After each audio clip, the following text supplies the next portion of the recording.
I'm Michelle Gussow, founder of the Migdahlohr Project, and this is the Migdahlohr Project Presents. Today, the Migdahlohr Project presents Michelle Gussow with Shameless Self-Promotion. Yes, I'm taking the video for some shameless self-promotion, so let's get started. So, first book,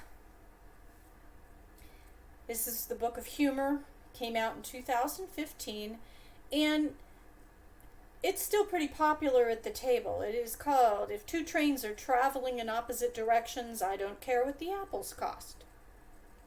And it is mostly stories of growing up Jewish, talking about Hebrew school, and there's some other things I've thrown in there too. It's very light reading, just humorous. Most people I say, if you want something, sit down, just read in one sitting. This is it. A second book that came out, and this, I'm going to tell a little story with this. Gosh, I want to say back in 2003, somebody had suggested to me that I put together some of my dessert recipes that I'd been doing forever and ever into a book.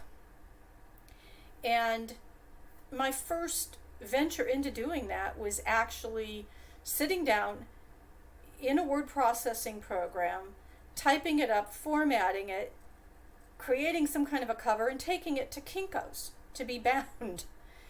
And I have one around here somewhere, but I don't know where. A little thing. And I had like 25 copies made all together, and just sold them randomly wherever I went, and that's how we did things. And I finally dragged it out and pulled recipes, and I had other recipes, and this was the result. And I was trying to think of a good title for it. The Great Schmuggle Dessert Book. Now, I explain the title in the book because since I've done humor books, I do like to do humor breaks in the recipe books. So in between sections, I'll have a humor break. It's just a quick little story. And the story of Schmuggle is in here, so I'm not going to give a spoiler here. Get the book, you can read about it.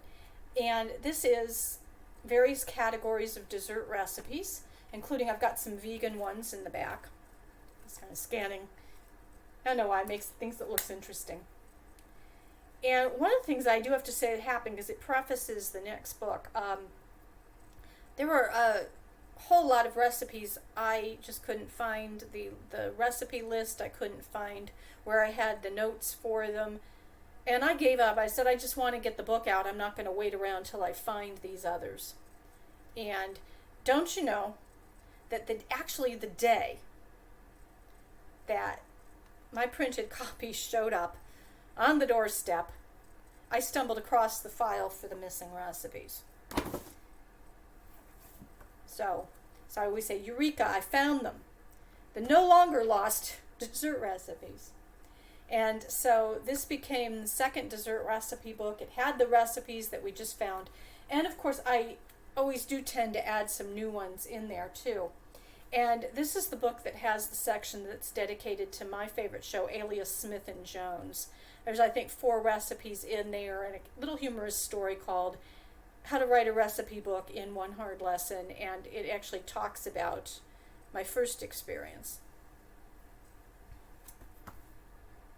So with no more recipes to be found, so I found I do like sharing stories that are humorous. It's one of the things that I did when I performed all the time back in the 80s, is I did what they would call storytelling now. I'd get up and talk about things, and everybody seemed to enjoy them. I don't know if I got guffaws, but definitely a lot of chuckles and things that people could relate to, as they said. And so I put together, again, some of those stories, and oh gosh, over the past years now as a performer.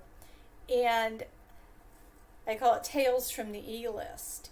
And this particular book also has a bonus in it where I have the entire script from my short film Soldier Song, so that, you know, I always had the script available on my table, but this way too, if you get this book, you get the script included. And so again, this is humor, and this is the most recent, and you can get these books actually. I always say at Amazon or through your favorite online bookseller. I have copies available. I have information on how you can get copies from me in the description. And thank you for watching, and we'll see you next time the Migdahlohr Project presents.